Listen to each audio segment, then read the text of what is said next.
Bienvenidos oyentes apasionados por la ciencia y la naturaleza a un nuevo episodio de Fuerza Potros. Una producción de la Facultad de Zootecnia y Ecología de la Universidad Autónoma de Chihuahua.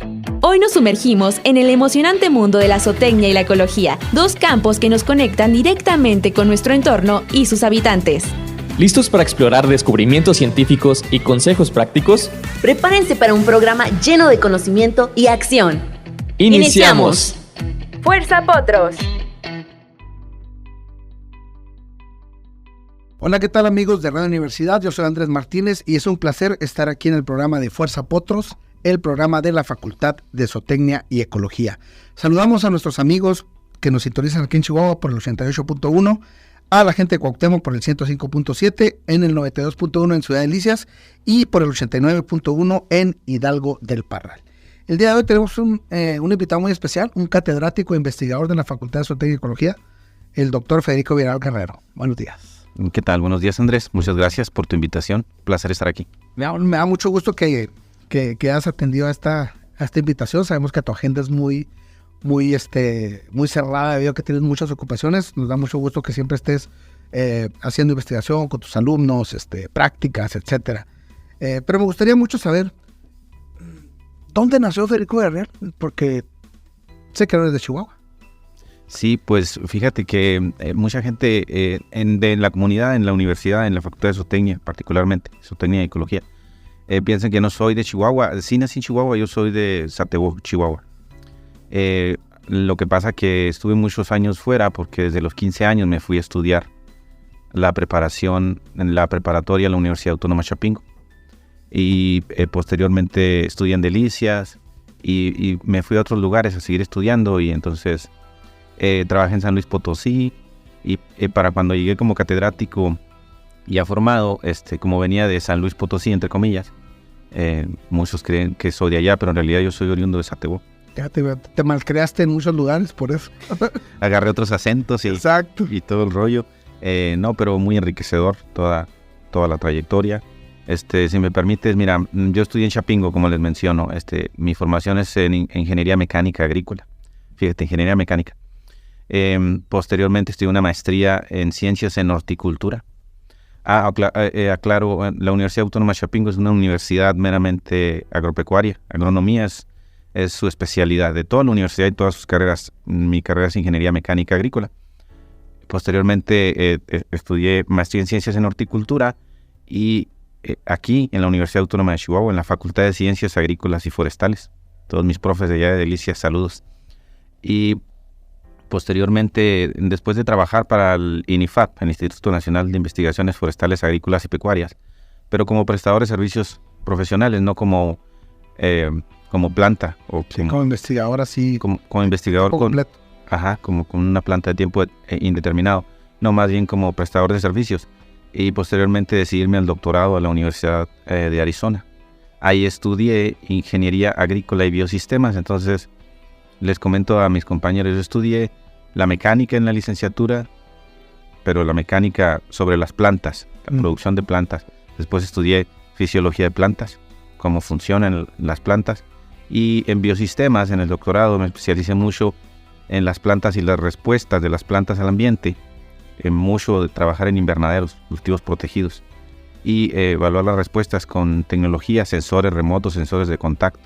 Entonces, la parte de clima, en la parte de la tecnología con la que registras lo que las plantas están sintiendo, por decirlo así, es mucho de mi especialidad en lo que trabajo en la Facultad de Zootecnia y Ecología. Y específicamente, ¿qué tipo de plantas? Es decir, de ornato, frutales.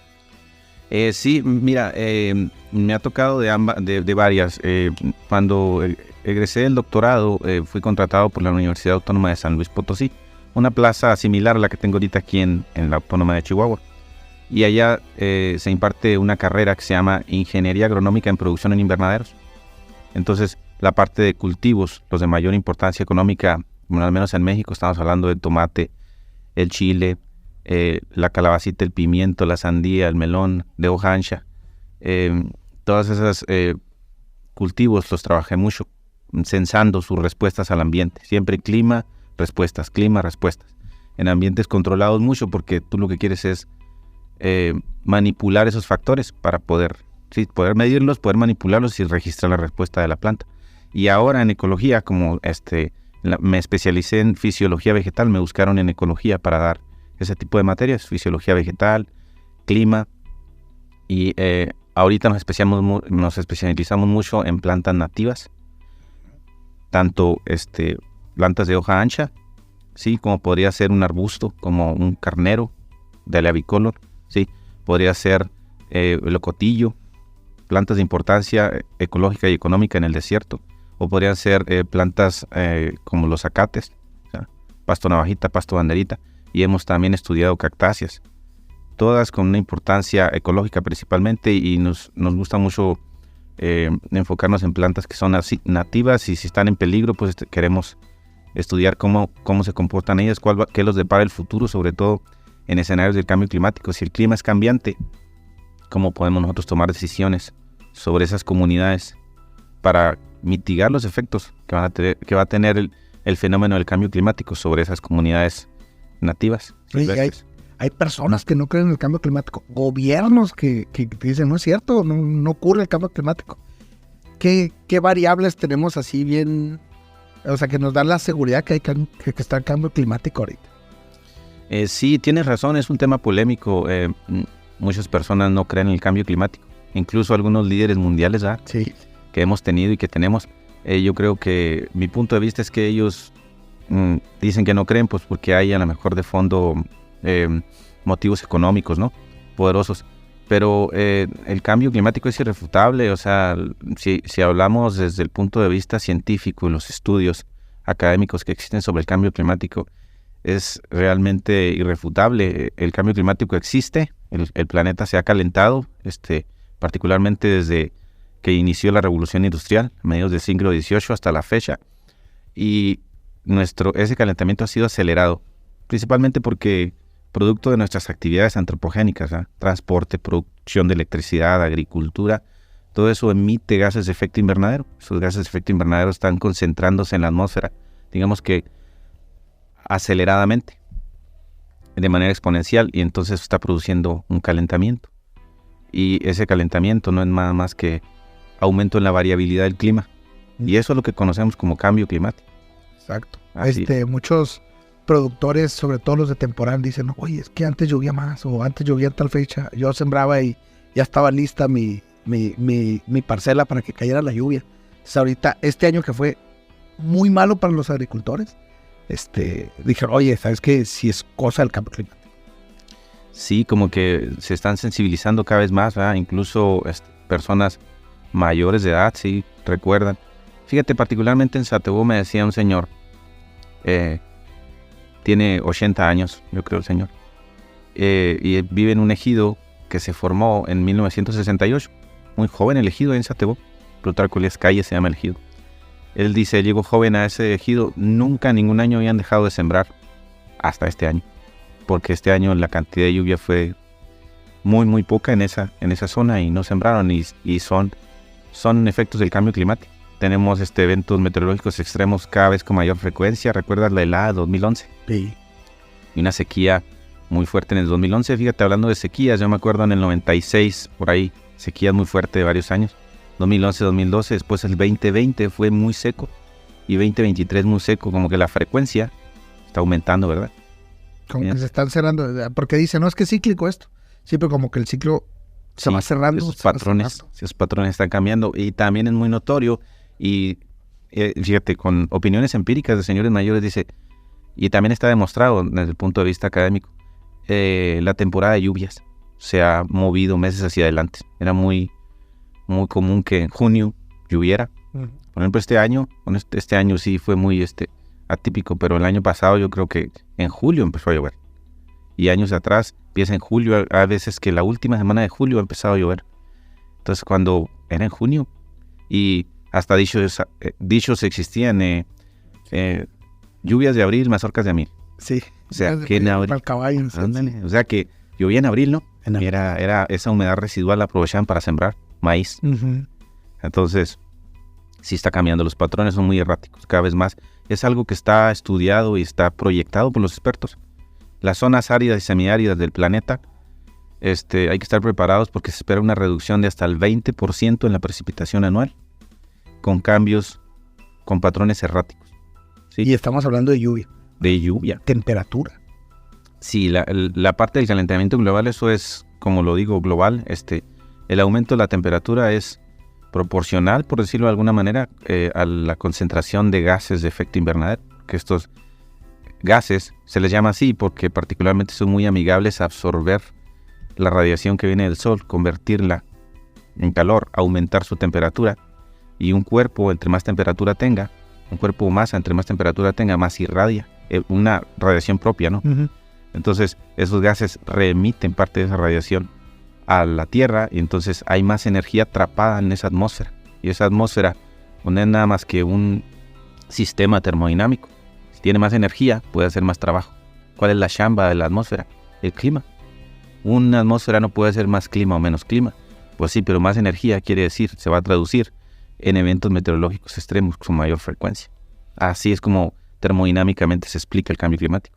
Y hablando, por ejemplo, de la propagación de las plantas. La planta tiene su sistema que suelta su semilla, cae al suelo. Esta temperatura también en el suelo afecta a que no germinen, ¿no? Entonces... sí, algunas plantas por aumento de temperatura están teniendo ya problemas para germinar. También si los patrones de lluvia se mueven, entonces la parte de la floración, la reproducción, el proceso de reproducción de las plantas, algunas van a tener problemas. Fíjate, tenemos 3 tipos de plantas, así por hablar de manera general. Tenemos plantas de hoja ancha, las conocemos como plantas con ruta fotosintética C3.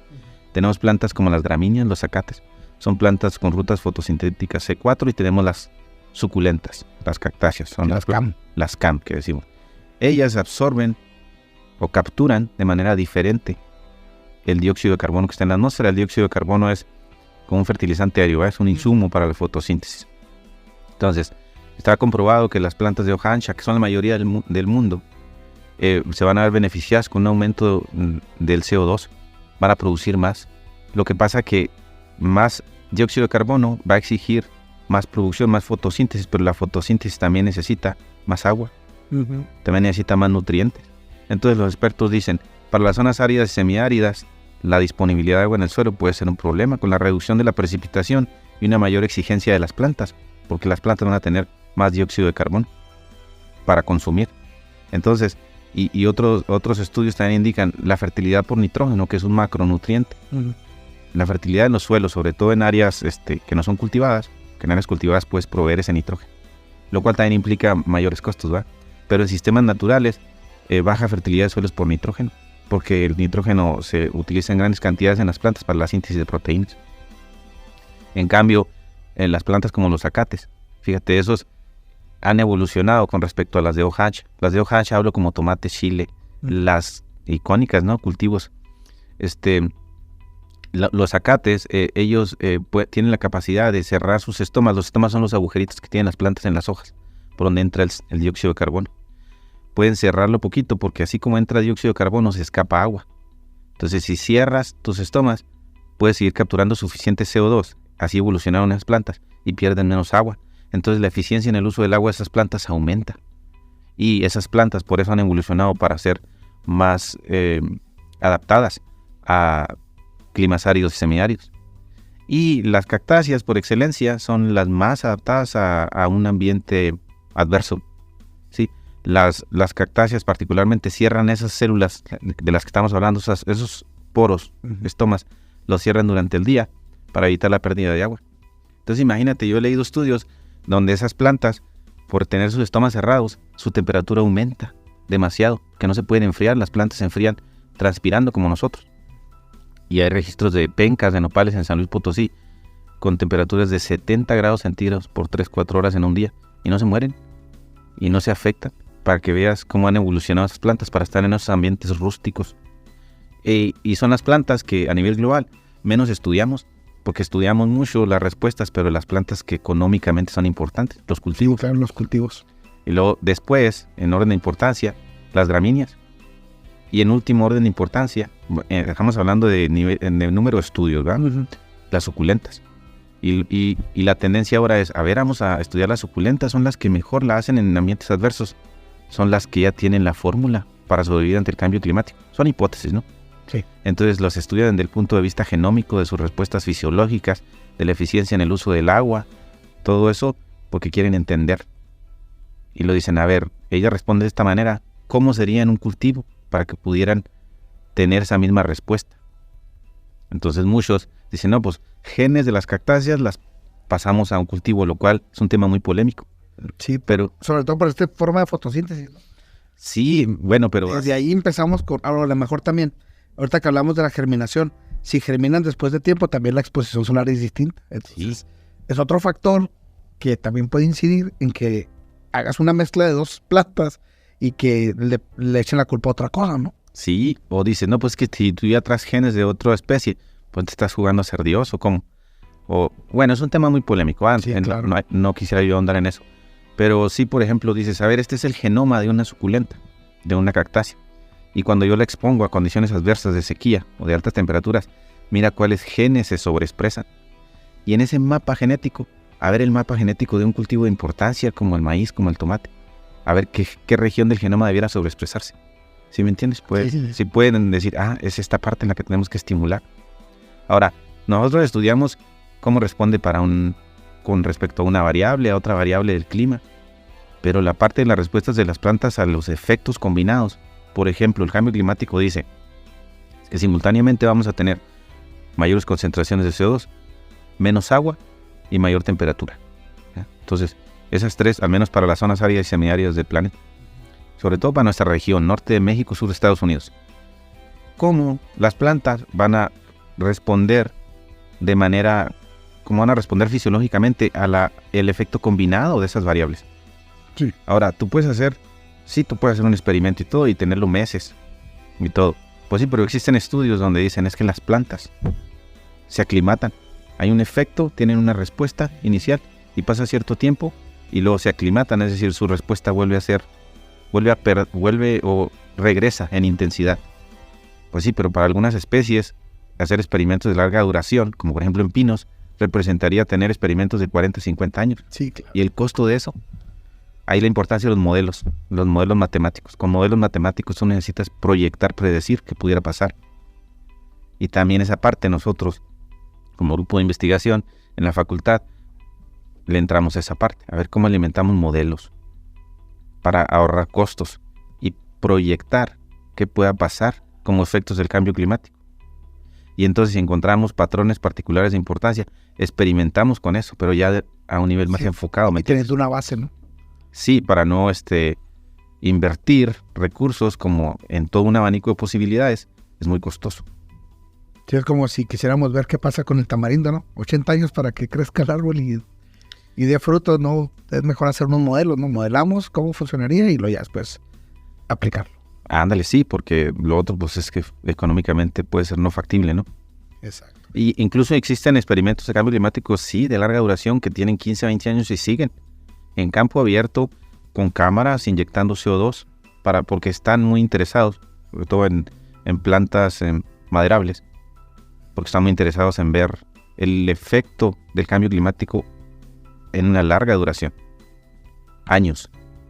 Sí, pero por lo pronto el aclimatar plantas, tenerlas bajo escenarios del cambio climático, es decir, en invernaderos, producir ese escenario, inyectar dióxido de carbono a la atmósfera, tener un sistema de calentamiento y tener un sistema de riego controlado para manipular la cantidad de agua disponible en el suelo. Eso es cambio climático. Uh-huh. Depende de los escenarios que estén proyectando los expertos. Nosotros lo producimos, metemos plantas de interés, esperamos a que se aclimaten y medimos respuestas fisiológicas. No medimos cuánto crece en esencia también o cuántas hojas produce. No, nosotros nos vamos más a la parte como un doctor, a ver qué estás sintiendo, qué tanto gas estás intercambiando, cuánta agua estás gastando, cuánta biomasa estás ganando, cuál es tu eficiencia fotosintética, ¿sí? Y cuál es tu fotosíntesis neta, cuál es tu conductancia estomática, ¿sí? Ese tipo de variables que son, digamos, que vienen con más auge, o que son más recientes, o que son más modernas, que nos explican cosas importantes sobre cómo la planta se está desempeñando bajo condiciones particulares del clima y del suelo. Sí, es algo complementario de lo que hace el de nutrición, ¿no? Dice, yo le aplico fertilizantes, veo cómo responde al fruto. Pero acá lo que están haciendo es ver cómo responde la planta a todas las variables del cambio climático. Sí, o sea, censando la planta. Uh-huh. La planta es como el ente de importancia, ¿no? Es el que, a ver, tú dime cómo te estás sintiendo. Entonces esos signos nosotros intentamos monitorearlos para ver, y cambiaron las condiciones, y ese signo, ¿cómo cambió? ¿Con qué magnitud? ¿Qué significa? Que la planta está bajo estrés, mucho estrés, poco estrés.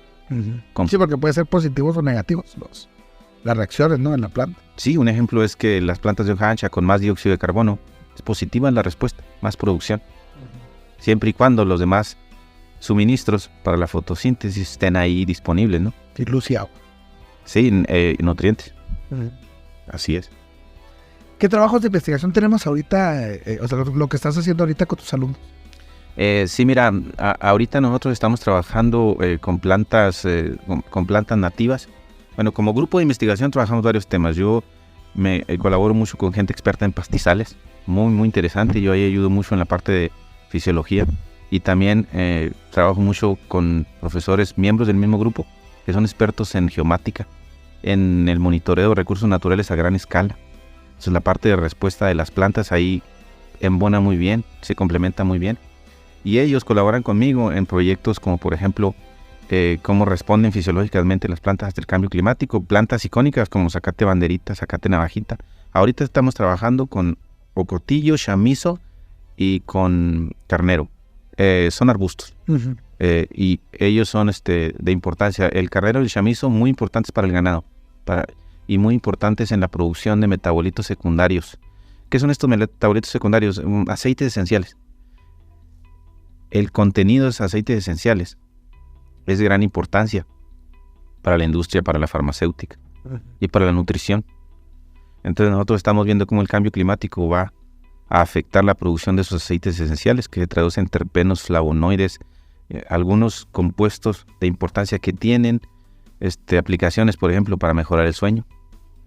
Por ejemplo, algunos aceites esenciales de algunas plantas, cuando tú das de comer a rumiantes, a vacas, cabras, borregas, la cantidad de metano entérico que emite esas vacas, el metano es un gas de efecto invernadero, ¿verdad?, que produce cambio climático. Las emisiones de esos gases disminuyen. Entonces tú dices, yo quiero alimentar mi ganado con alimentos de ese tipo, porque mis emisiones van a disminuir. Si en el futuro esas emisiones se van a monitorear de manera más cercana para que tú te hagas responsable económicamente de las emisiones, porque probablemente hacia allá vamos, ¿verdad? Si tú estás emitiendo mucho, tienes que hacerte responsable de eso, ¿va? Si tú estás contribuyendo a la captura de gases de efecto invernadero, principalmente el carbono, pues también tienes que ser beneficiado por ello, estás ayudando, ¿no? Entonces, hacia allá creo que tenemos que transitar. Sí, eso a nivel productor, ¿no? Pero a nivel general, ¿qué podemos hacer para mitigar el cambio climático? Y pues eso es muy, muy complejo. Pues todos podemos ayudar desde nuestra trinchera, ¿verdad? Pero muchísimo es a nivel global cómo nosotros emitimos gases de efecto invernadero. Mira, los grandes emisores de gases de efecto invernadero son el transporte, o sea, el avión, los automóviles, muchísimo. La producción de electricidad.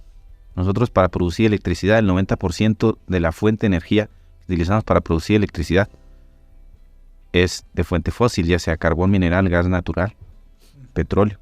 Nosotros sacamos energía de los confines de la Tierra, echamos a jalar unas turbinas, y esas turbinas activan unos generadores que producen electricidad. O sea, paneles solares, turbinas eólicas, todo eso viene fuerte, pero la verdad todavía no contribuye mucho. Entonces, a nivel global necesitamos hacer más esfuerzos, los gobiernos, reducir emisiones, y eso, para que sea significativo, es mi punto de vista, tiene que ser más a nivel países. A nivel países, ok, eres productor de gases de efecto invernadero, a ver, ¿cuáles son los países capturadores de gases de efecto invernadero? Tiene que haber una sociedad entre ellos, ¿sí? Pagos por servicios ambientales, algo así. Ok, yo te pago a ti porque tú capturas, porque es un gas que yo estoy emitiendo. ¿sí me entiendes? Y así viene mucho, me vas a pagar por el carbón que secuestro, pero también me vas a pagar porque yo conservo la biodiversidad, voy a tener créditos por biodiversidad. También me vas a pagar porque yo cosecho agua. Yo, con mis prácticas y mi manejo responsable, recargo los mantos acuíferos, entonces merezco que me des una retribución porque tu cuencas abajo estás nada más extrayendo el agua y produciendo. Entonces, sobre todo, fíjate, para el cambio climático, los cambios de uso de suelo, abrir un ecosistema natural al cultivo, abrirlo para un asentamiento urbano para que la ciudad crezca, abrirlo para sobrepastorear, todo eso está contribuyendo muchísimo al cambio climático. Entonces, es complejo. Sí, exacto. Qué interesante, fíjate, pero lamentablemente en radio el tiempo se va rapidísimo, se acabó nuestro programa. Me gustaría que en otra ocasión seguir platicando de esto. Están las puertas abiertas aquí para cuando quieras venir, doctor. ¿Algo que desees agregar? No, solamente agradecer sinceramente. Estaba muy nervioso y yo pensé que esto iba a ser como muy largo y no, se pasa mucho. Espero no haberlos atiborrado a la audiencia. Hable y hable. Está muy interesante, ¿eh? Sí, es un tema complejo y apasionante también. Así. Muchas gracias. Doctor, muchas gracias. Agradecemos al rector de la Universidad Autónoma de Chihuahua, maestro Luis Rivera Campos, al doctor Alfredo Pinedo Álvarez, director de la Facultad de Zootecnia y Ecología, también a Luis Fernán Castañeda, director de Radio Universidad, y a Mari Mascorre, los controles técnicos, a David Rodríguez y a César Toquinto en la edición de video. Muchas gracias por su sintonía. Fuerza Potros. La Facultad de Zootecnia y Ecología es una institución educativa que se dedica a la formación de profesionales en la cría y manejo de animales domésticos y silvestres. Se enfoca en brindar conocimientos y técnicas para la producción y manejo adecuado de los animales en diferentes entornos, ya sea en granjas, zoológicos, parques naturales, entre otros. Los estudiantes tienen la oportunidad de adquirir experiencia práctica participando en prácticas de campo, visitas a fincas, laboratorios y centros de investigación, lo que les permite aplicar los conocimientos teóricos en situaciones reales. Fuerza Potros. Y así concluimos este episodio de Fuerza Potros. Una producción de la Facultad de Zootecnia y Ecología de la Universidad Autónoma de Chihuahua. Recuerda, cada elección que hacemos impacta en el equilibrio de nuestro planeta. Nos escuchamos en el próximo episodio con más ciencia en zootecnia y ecología. Sigue en sintonía. Aprender investigando es afirmar sabiendo.